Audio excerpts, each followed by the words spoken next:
Welcome to Jimmy Akin's Mysterious World, which is made possible by you, our patrons on Patreon.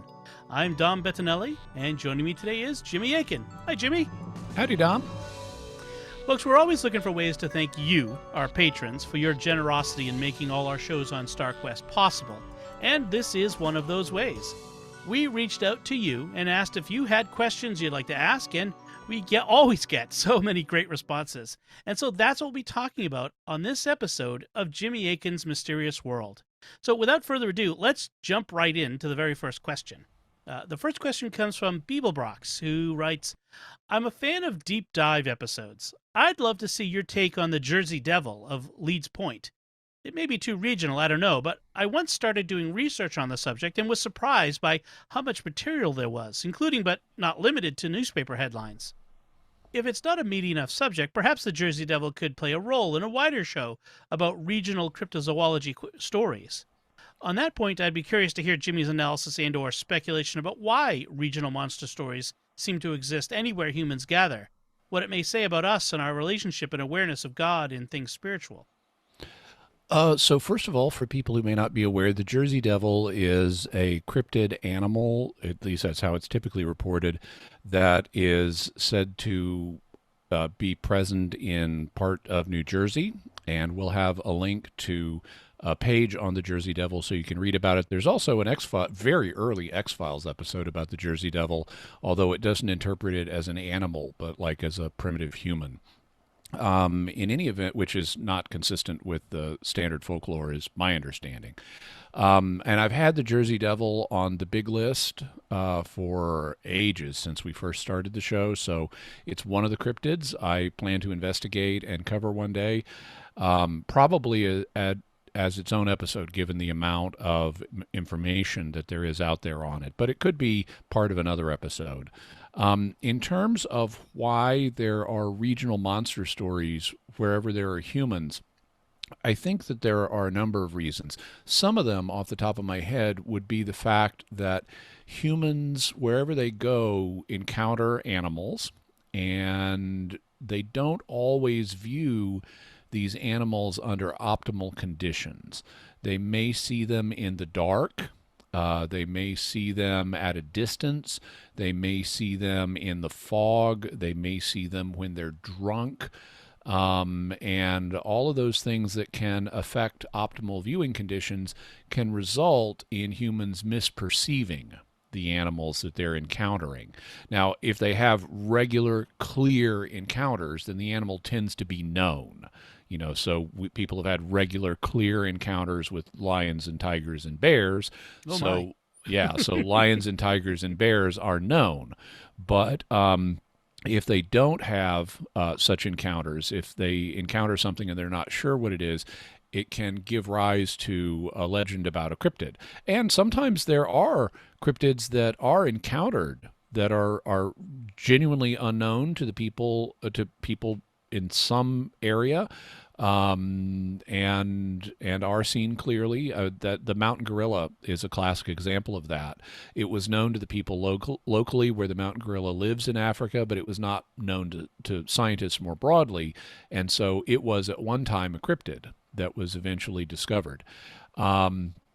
Another factor that plays a role, I think, in local monster stories is the discovery of fossils. Now, a fossil does not mean petrified.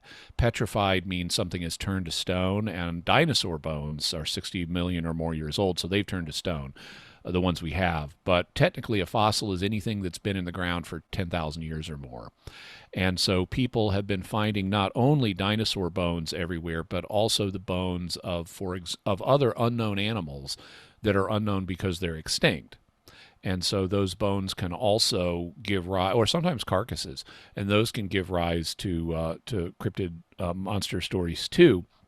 In particular, the megafauna that existed during the Paleolithic age. This is where we had a lot of large animals that were around a few tens of thousands of years ago and that lasted into the human period. Also, we find their bones. People have always been finding their bones, and so they can also be responsible for some of these stories. And in fact, given the persistence of memory that can happen with tradition, especially if there's some reinforcement of the tradition, like finding the bones of these things, some of them could be based on memories of actual human encounters with the megafauna. And yes, our ancestors undoubtedly played a role in why the megafauna are not here yet. It may not have been just our ancestors, but the fact our ancestors were encountering these large animals is part of why they're not there, because the fact was they were tasty. And so our animals hunted them, and thus decreased their populations. But I think the discovery of artifacts like fossils, and also encountering genuine creatures but under suboptimal viewing conditions, are some of the major reasons for cryptid stories, apart from the fact that there are genuinely still undiscovered animals on Earth, although most of the undiscovered ones tend to be either in very remote locations or very small. Okay. Our next question comes from Rick Angelini. He says, I'm patiently waiting for an episode or episodes on the Shroud of Turin. This one is just begging for a faith and reason analysis. I hope that Jimmy the Time Lord can find time to do the research for this one. Well, I have been doing a little bit of research already, and the plan is to have that out this year. Meaning 2022. The Shroud of Turin has been requested by one of our patrons who donates at a level where they get to pick an episode topic, arranged by mutual agreement, and they picked that one, so we are going to be doing it. The plan is to do it this year.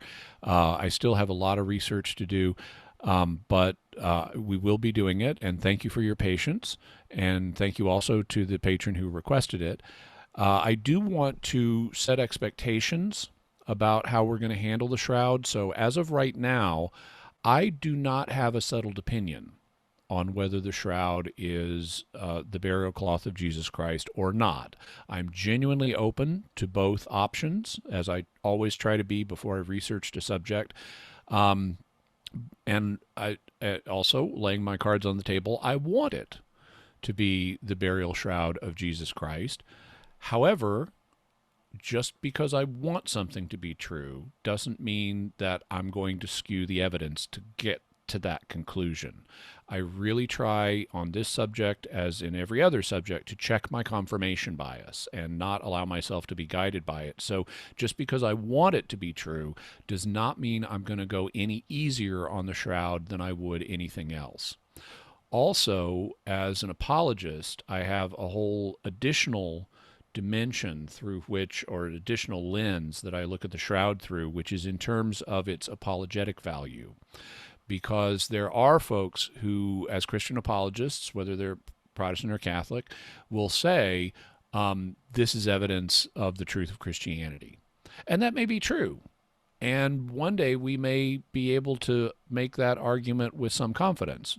The problem is, right now, the carbon-14 testing that was done does not point to this being a first century artifact. Now, there are counter arguments that says the carbon testing was done wrong, or it wasn't reliable for one reason or another, but the mere fact that there was this carbon-14 test, or set of tests actually, that were done at the same time by different institutions that all pointed to a medieval origin, or that pointed to a medieval origin, is something that can immediately be thrown in the face of any apologist who tries to present this as evidence for the Christian faith by a skeptic.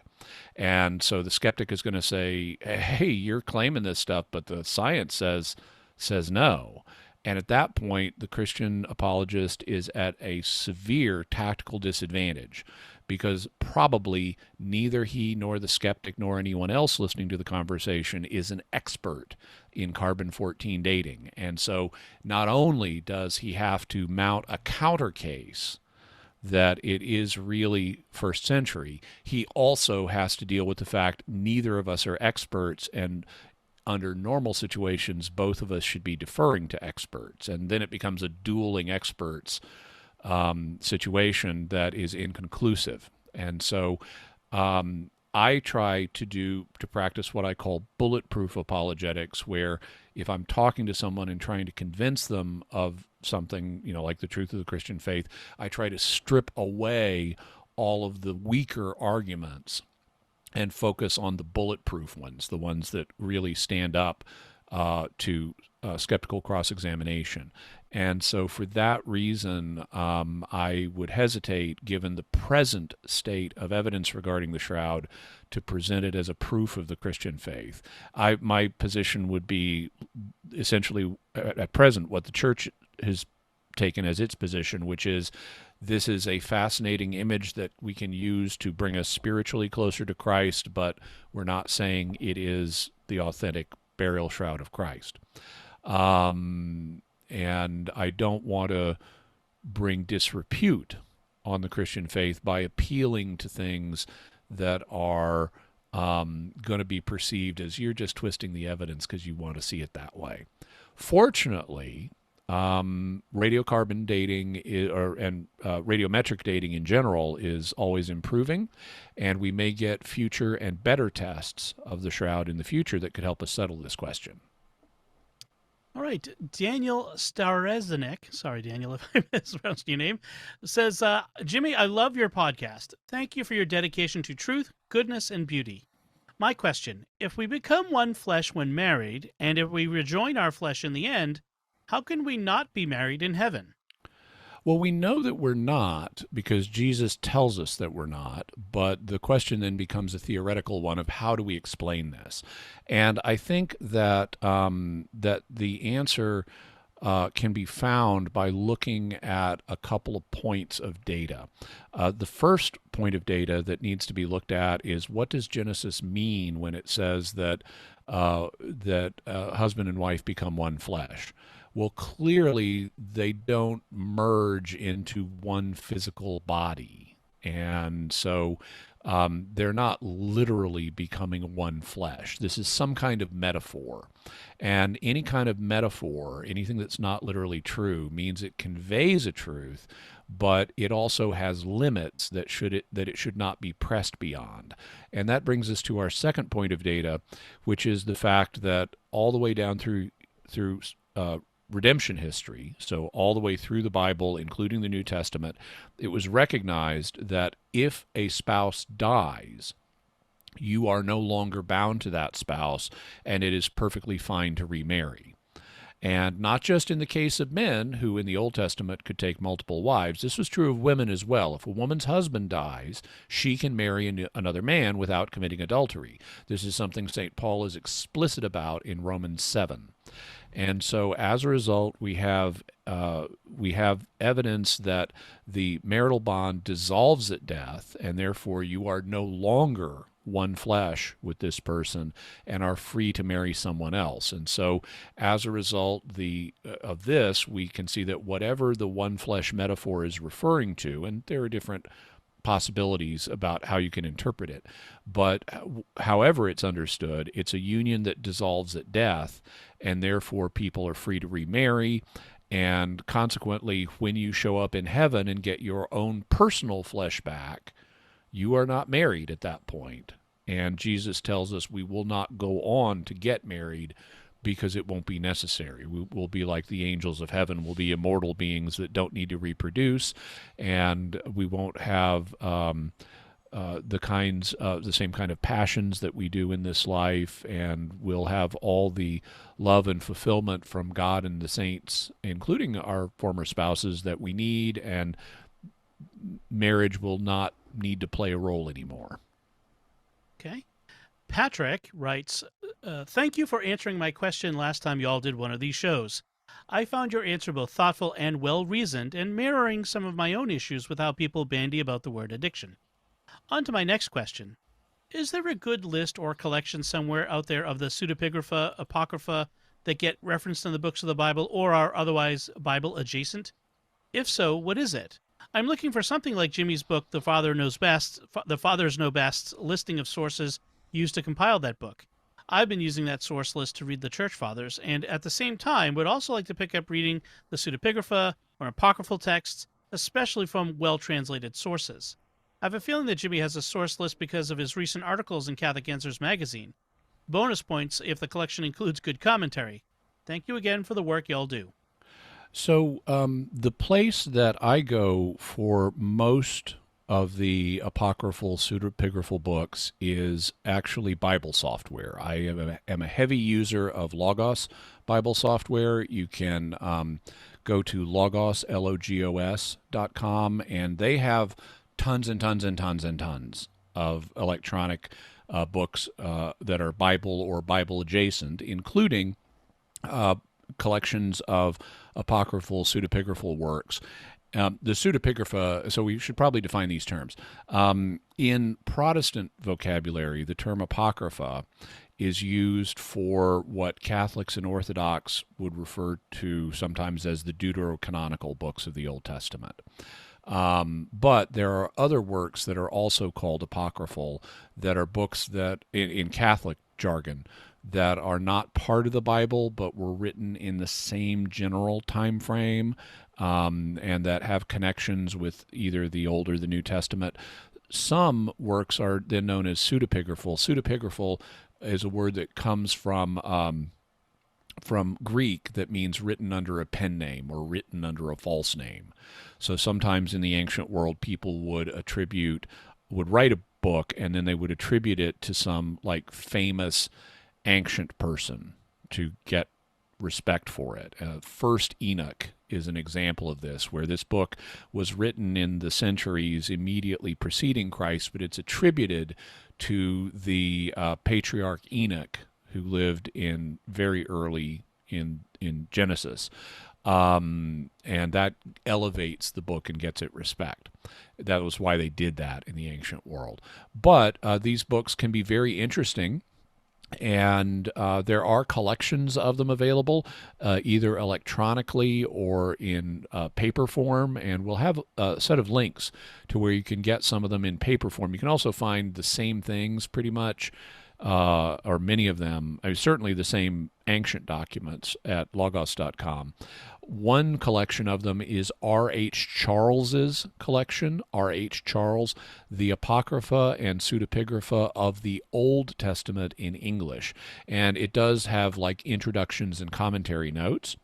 Also, James H. Charlesworth's Old Testament Pseudepigrapha. There's a 2-volume collection of that. Louis Feldman et al.'s 3-volume collection, Outside the Bible, Ancient Jewish Writings Related to Scripture.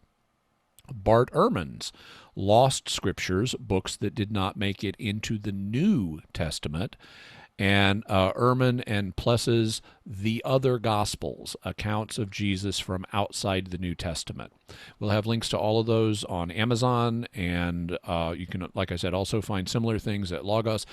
Most of these volumes, well, basically any scholarly volume like this is going to contain at least brief introduction and commentary on these ancient books that it's covering.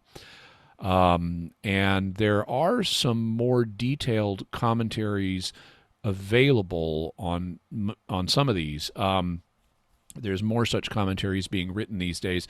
Actually, First Enoch got a slot in a 1-volume Bible commentary. My memory is that the current Erdman's 1-volume Bible commentary actually includes a brief commentary on First Enoch because of how significant First Enoch was in early Christianity. It's even quoted in the book of Jude. So that has been First Enoch's been attracting a lot more attention recently. Also, the Hermeneia commentary series has begun publishing full commentaries, large scholarly commentaries on some of these books. I know they have one on First Enoch. That's a 2-volume commentary on First Enoch. I believe they have one on Jubilees, if I remember correctly, and they have a few others as well that they've been coming out with. So those are full scholarly commentaries. And then there are also many monographs that are written on these books. Monographs will not be a commentary on the whole book, but they will treat a theme from one of these books. Like I remember reading Richard Baucham's. Richard Bauckham has one on the fate of the dead. in works like the Ascension of Isaiah, which is a New Testament pseudepigrapha, and things like that. I know Bauckham has one on that deals with the Ascension of Isaiah. So there's a lot of stuff out there, and the best place to kind of do searches for that after you've gotten a collection or two of these things is to use Logos. Also, do note that the pseudepigrapha tends to be, and the apocrypha tends to be distinguished between those works that are connected to the Old Testament, like First Enoch, and those that are connected to the New Testament, like the Ascension of Isaiah. So you will find collections that tend to focus on either the Old Testament Apocrypha or the New Testament Apocrypha. All right. Christopher Urasco asks, of all the cryptids, Mothman, Bigfoot, skunk ape, Yeti, etc., which do you think is most likely to exist, and which one would you want to exist? Oh, I'd want them all to exist. Bigfoot, Loch Ness Monster, chupacabras, I'd love them all to exist. In terms of which do I think is most likely to exist, well, I think some of these cryptids do exist, but they are known animals that have been misidentified. Like I talked about earlier about viewing animals that are known to science under suboptimal viewing conditions. And an example of that is Mothman.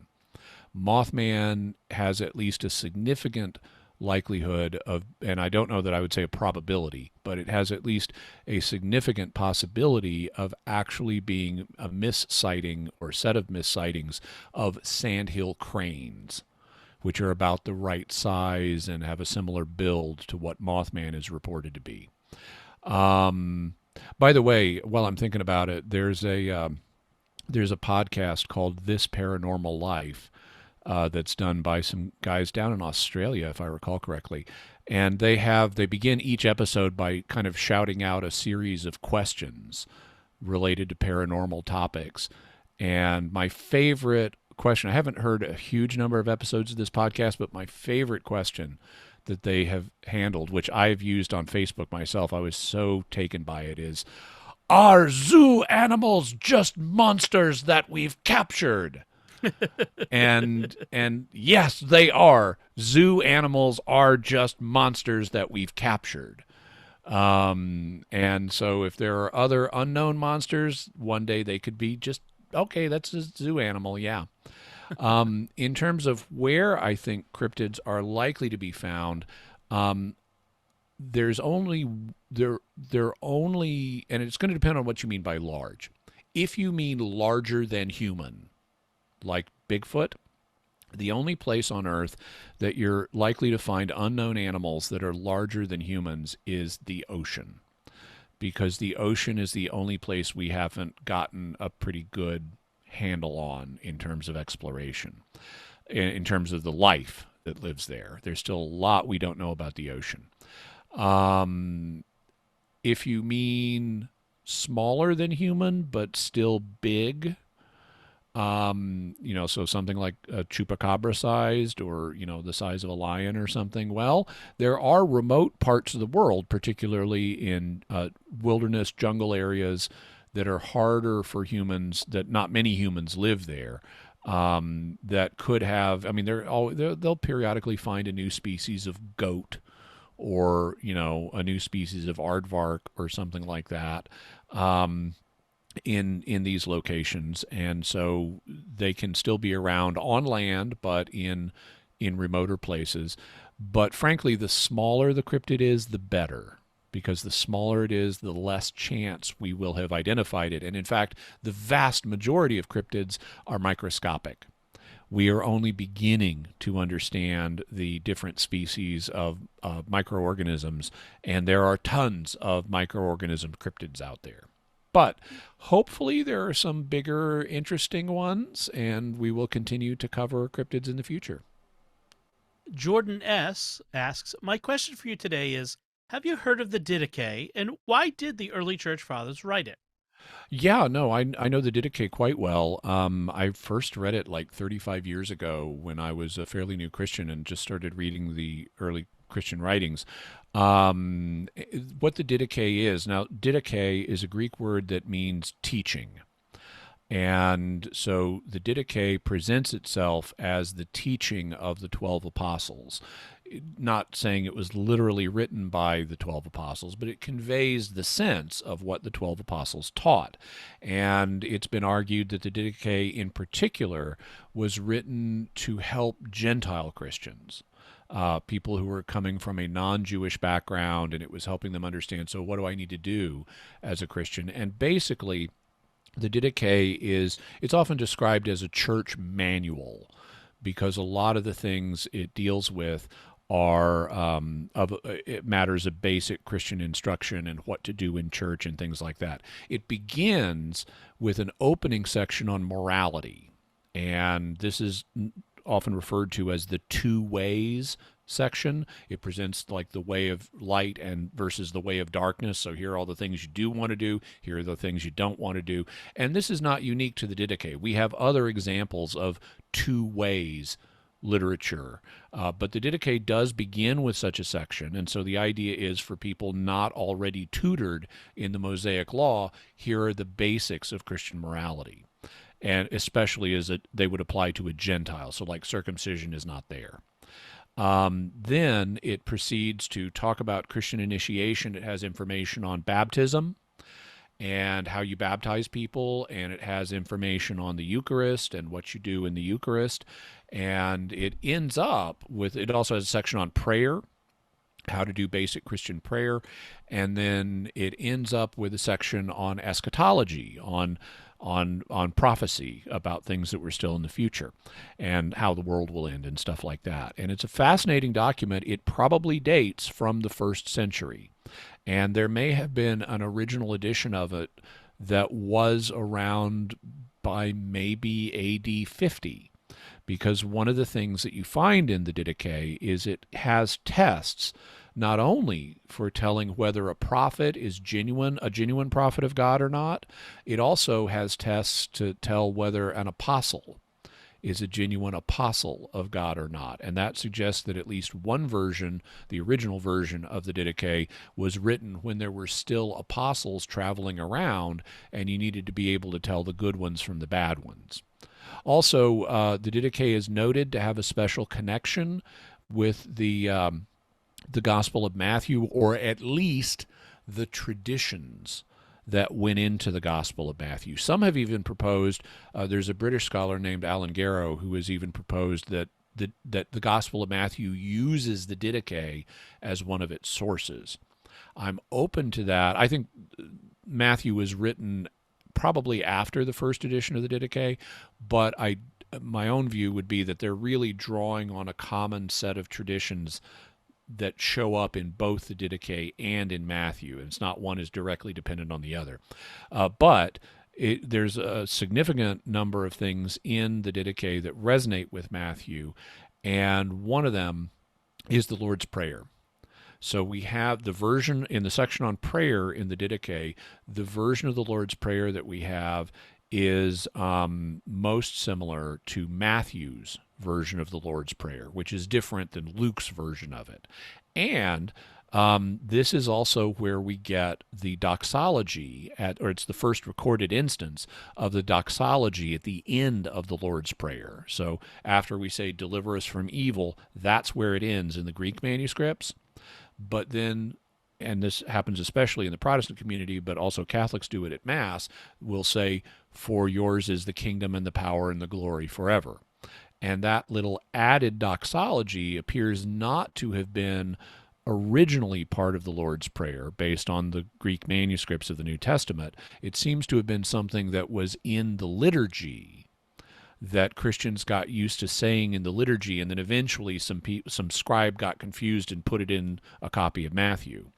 But we do find that doxology, or a very close variation on it, in the Didache. So that doxology is very old. It does go back to the 1st century, and we see it in the Didache. Right. Oh, and we'll have links to articles on the Didache, and also a link to a page that will further link to a bunch of translations of the Didache, so you can read it for yourself. Okay. Anna Fervento says, "My favorite episodes are of lesser-known creatures.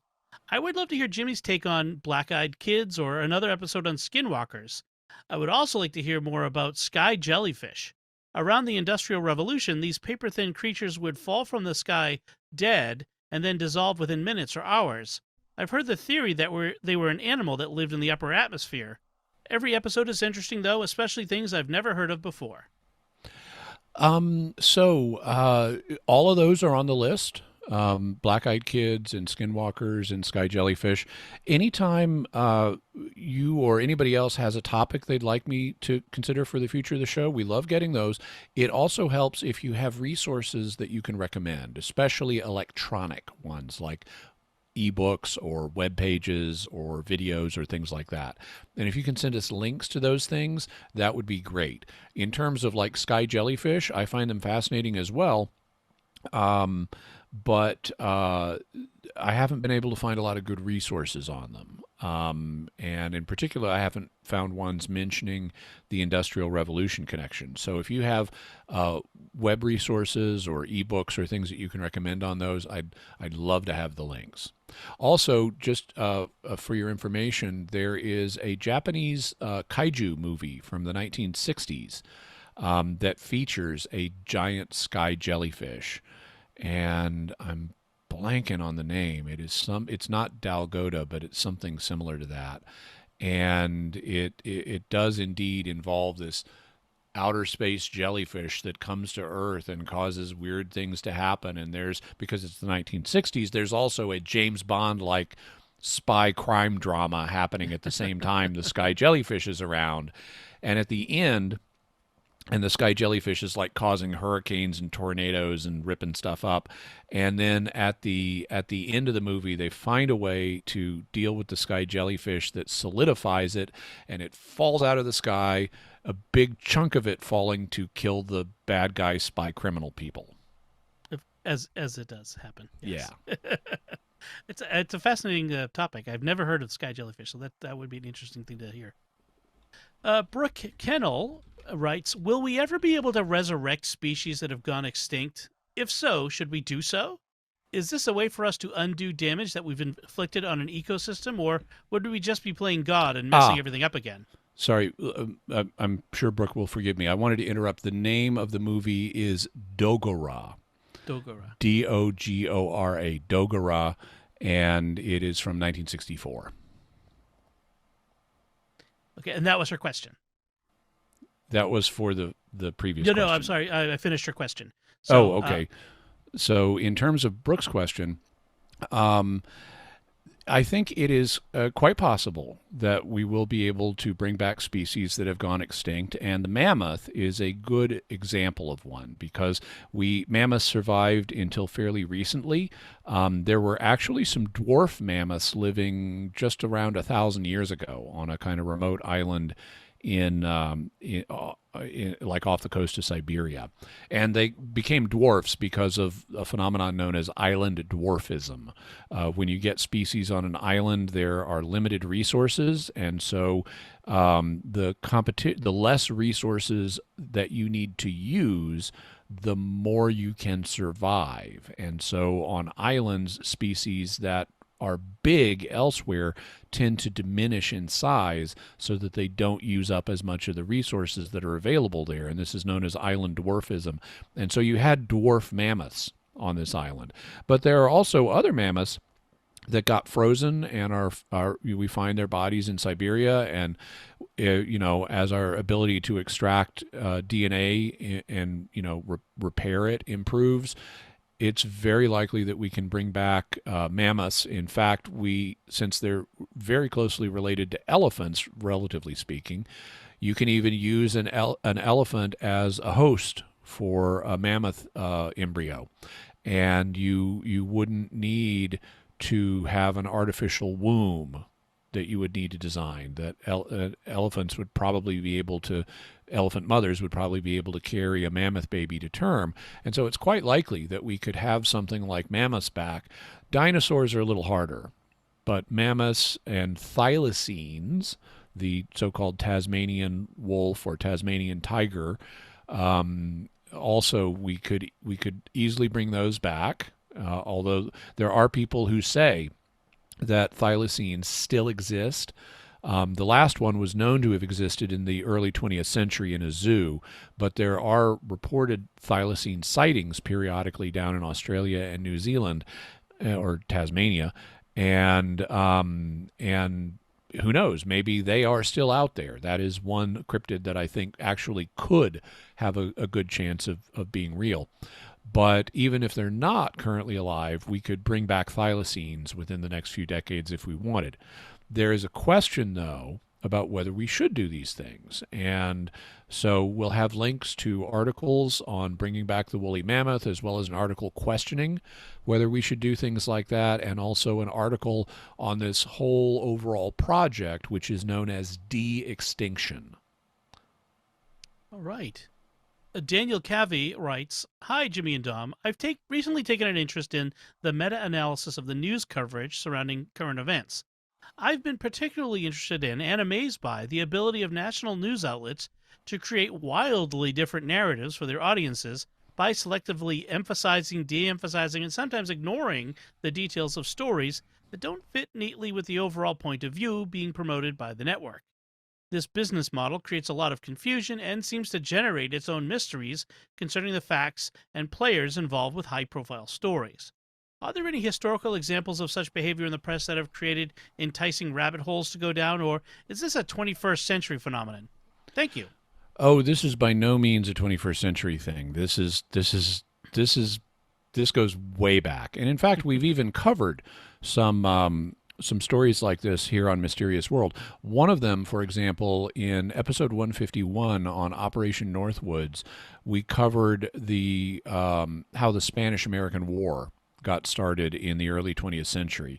And the Spanish-American War was very much driven by newspaper media at the time. There were these newspaper wars happening between big tycoons like Pulitzer and Hearst. Hearst, yeah, I was thinking Charles Foster Kane and going, that's not right. Well, it was William Randolph Hearst who Kane was based on. But if you look at their stories versus compared to the press in Spain, you would find very different accounts of what was going on. And so that's an example. Also in episode 124, we talked about death at the National Hotel, where you had a bunch of people get sick or die at the National Hotel in Washington, D.C., and there were very different interpretations in the press of what was responsible for that, including maybe we've got a political assassination going on, or maybe a madman poisoner, or maybe it's a disease, it's natural, or whatever. People didn't know. But there are loads of other cases like this. Another would be the Protocols of the Elders of Zion, which we'll talk about in the future. The Dreyfus Affair in France, the Teapot Dome scandal, Jack the Ripper, basically every major public controversy in hundreds of years has been handled very differently by different parts of the press. And one of the reasons for that is because historically, press outlets were not that big. And so every town would have its own newspaper. And every city would have multiple newspapers, and these were privately owned. And so, for example, in the 19th century, in a given town, you'd have at least, there's the Democrat newspaper, and there's the Republican newspaper, and there are maybe some other newspapers, and they would all be spinning things in a partisan way to try to gin up sales. Which is why this period is often called the muckraking period, or the yellow journalism period, because they were going for sales more than they were truth. And then in the 20th century, you started having competing media that had been newly developed, like radio and television. And radio and television provided people with alternative sources of news, and that meant newspaper sales started going down.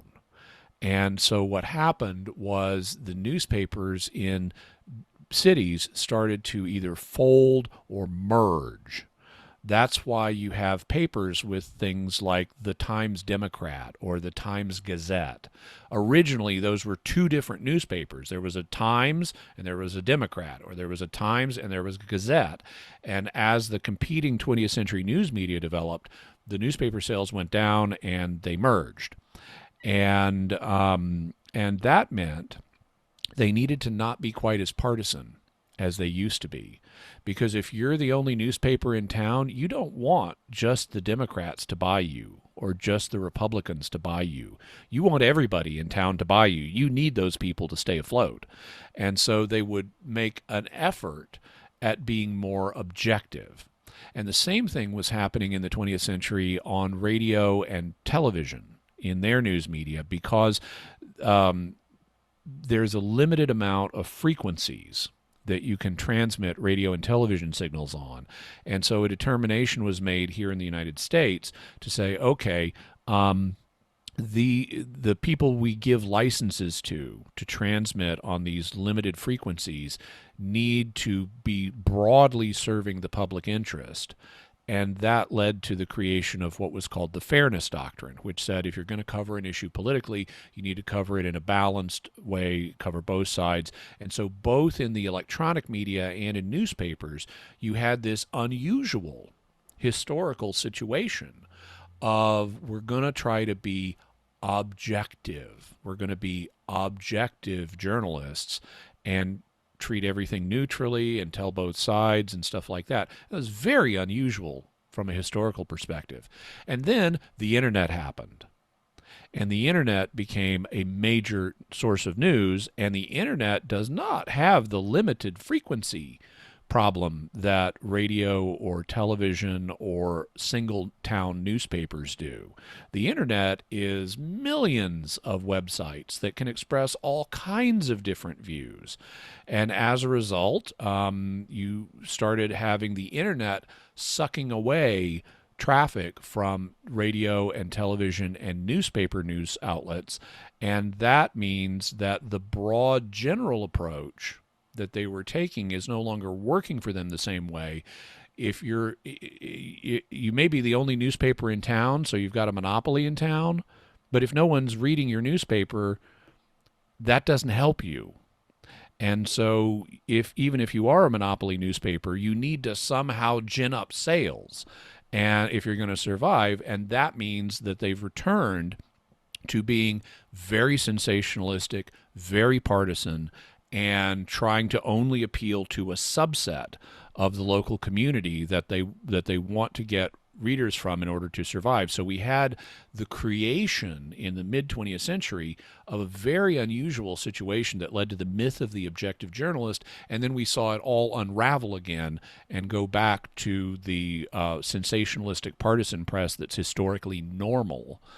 And so really you can go back centuries and find the press spinning news stories very, very different ways. So hope you found that interesting. Nicholas Contreras asks, although the magisterium leaves open to interpretation the prevailing theories of evolution, what lines of argument would a serious intellectual proponent of intelligent design use if it is assumed the natural sciences prediction of the Big Bang is correct? This was partly covered in the creationism series, but thanks for a recap if possible. So it depends on what kind of design is being proposed. Now, the design argument for God's existence has been around for centuries. I mean, there are even traces of it in the Bible, but it really became popular a few centuries ago when a guy named William Paley produced a version of it where he said, look, the world shows evidence of design kind of like a watch does. If you were walking along a beach and you found a watch, you could infer the existence of a watchmaker. And in the same way, if you study the universe and you see the evidence of design it contains, you can infer the existence of a designer for the universe. And that's the essence of the story. But then over the course of the last few hundred years, and especially in the late 19th century and in the 20th century, you had evolution, both biological evolution and cosmological evolution, proposed as ways of explaining at least some of the elements of design that we see in the world.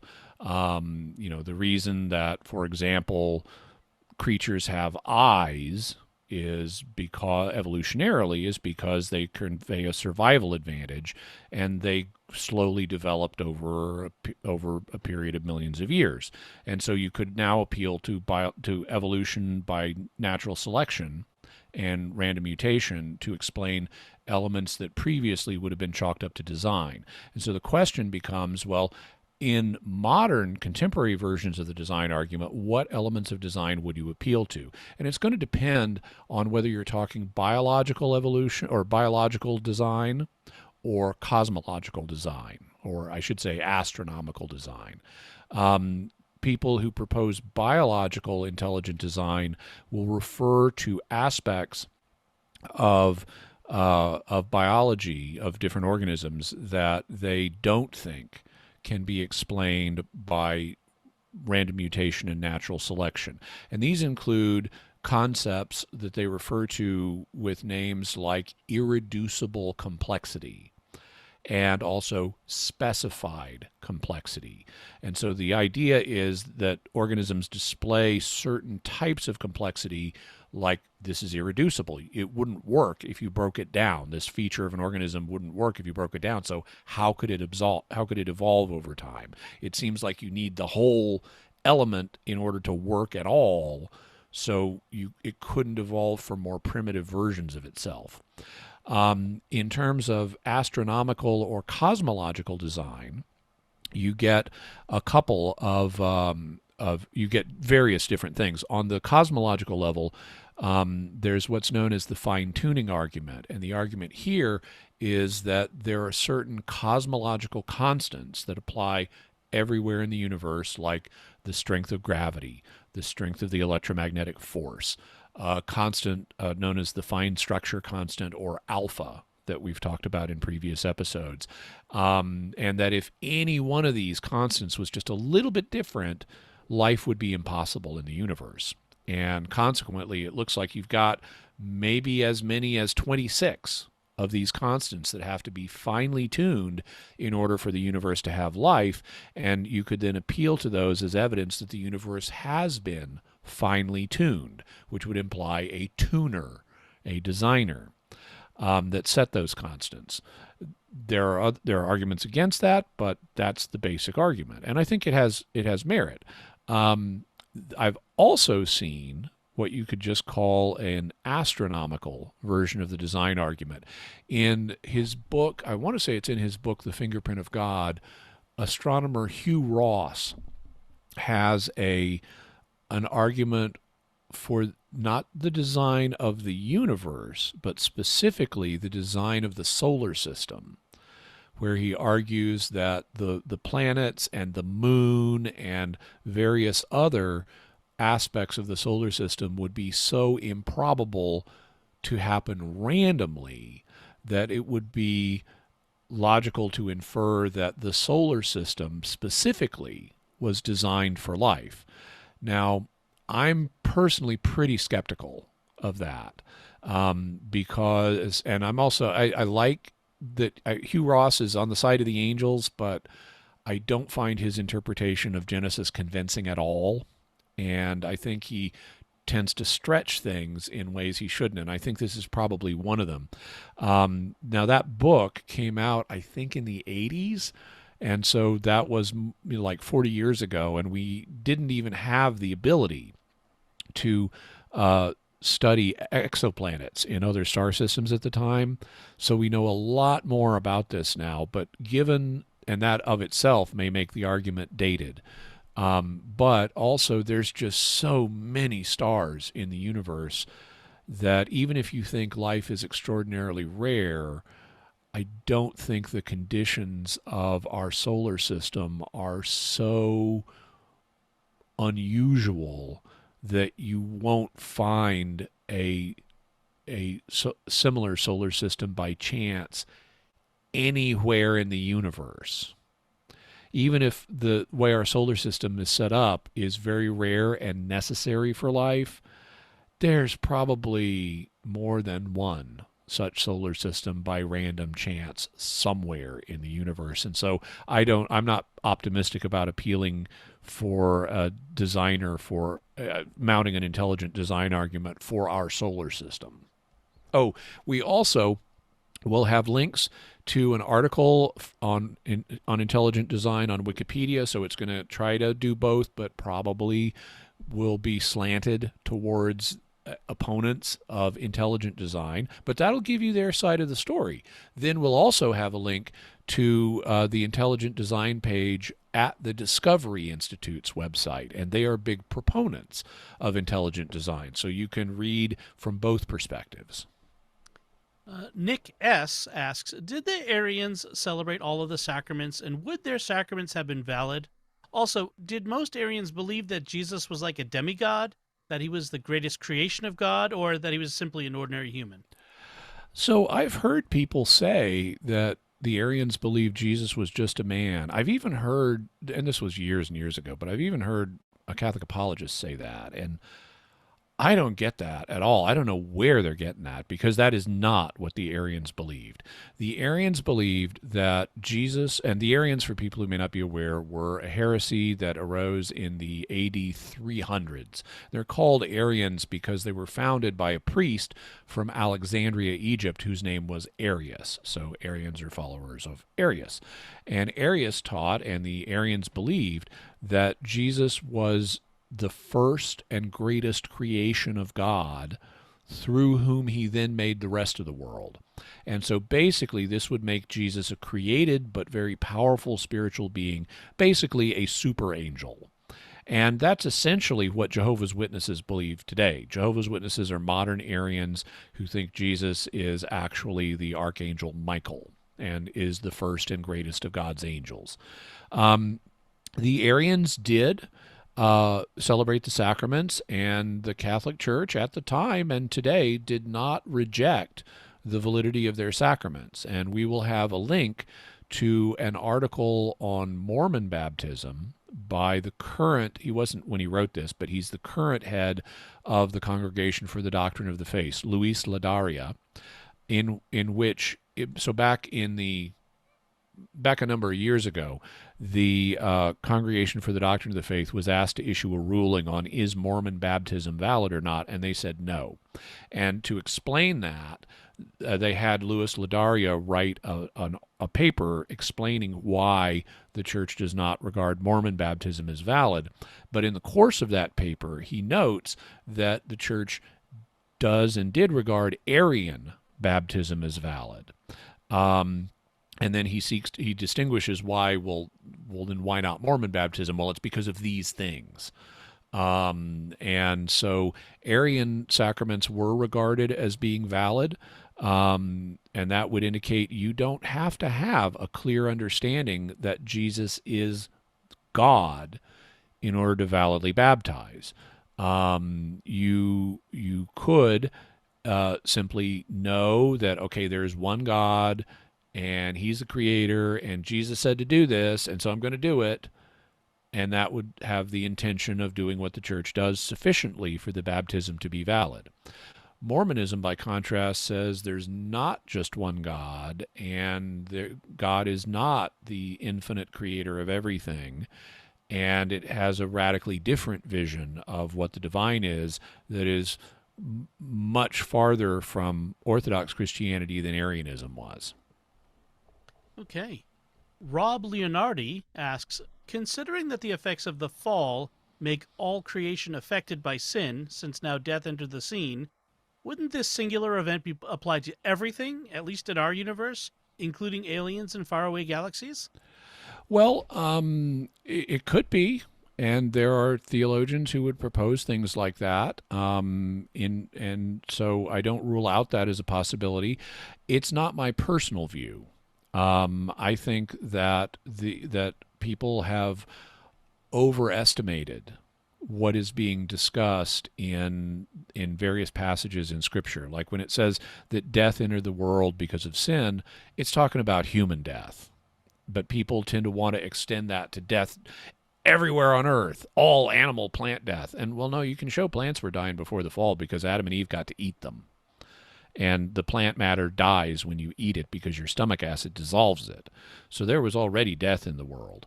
It just wasn't human death. And other theologians like St. Thomas Aquinas would agree with me on that. They would say, yeah, lions didn't eat grass before the fall.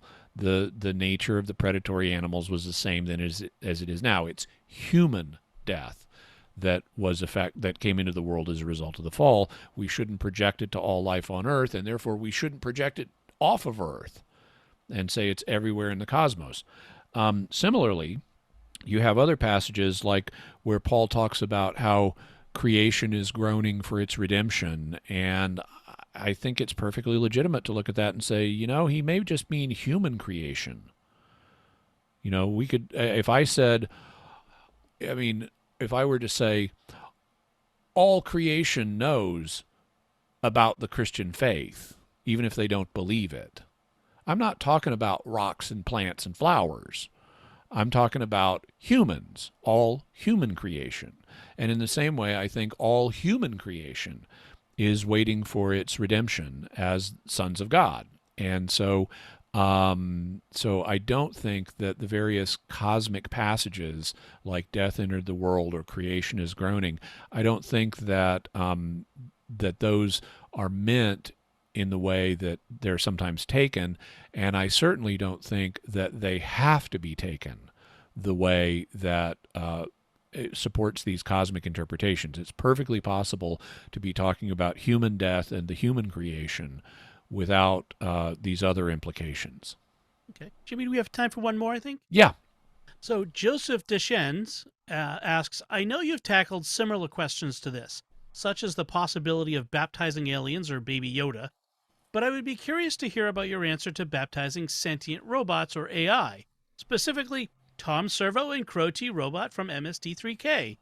I'd like to think that one day they would consider joining the church. Keep up the great work, Dom and Jimmy. Okay, so in order to be able to baptize a robot or any other vehicle of an AI, it would need to be alive, and it would need to have a rational soul. And I don't think that's possible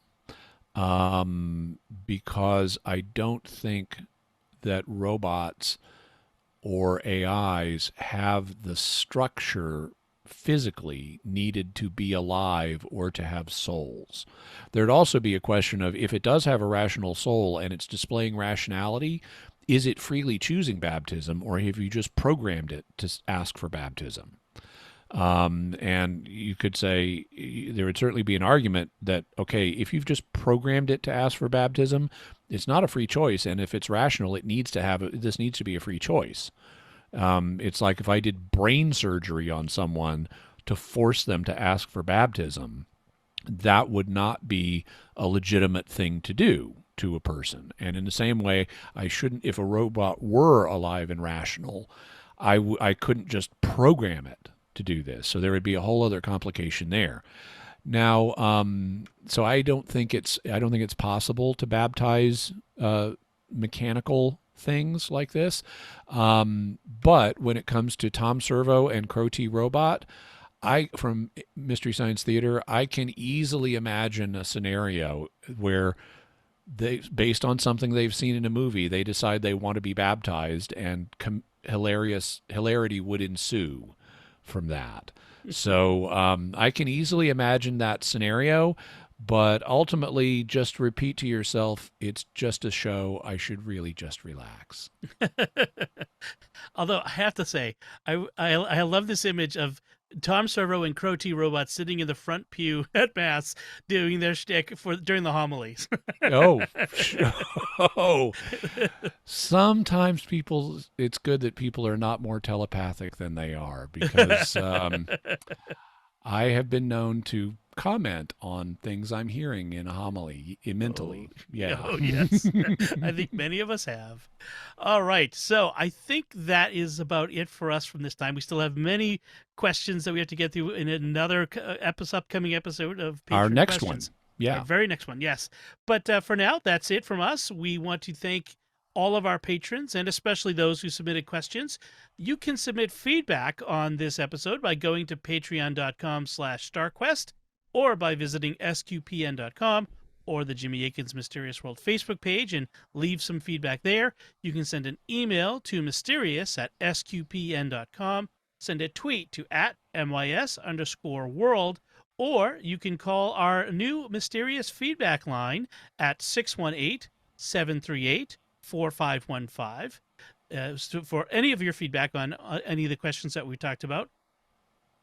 I want to also add that you can find links to the resources that Jimmy discussed here in this episode on our show notes at patreon.com/StarQuest and eventually at sqpn.com/mysterious when we release this episode to all listeners. Until next time, Jimmy Akin, thank you for exploring with us our mysterious world. Thanks, Dom. And once again, I'm Dom Bettinelli. Thank you for listening to and supporting Jimmy Akin's Mysterious World on StarQuest.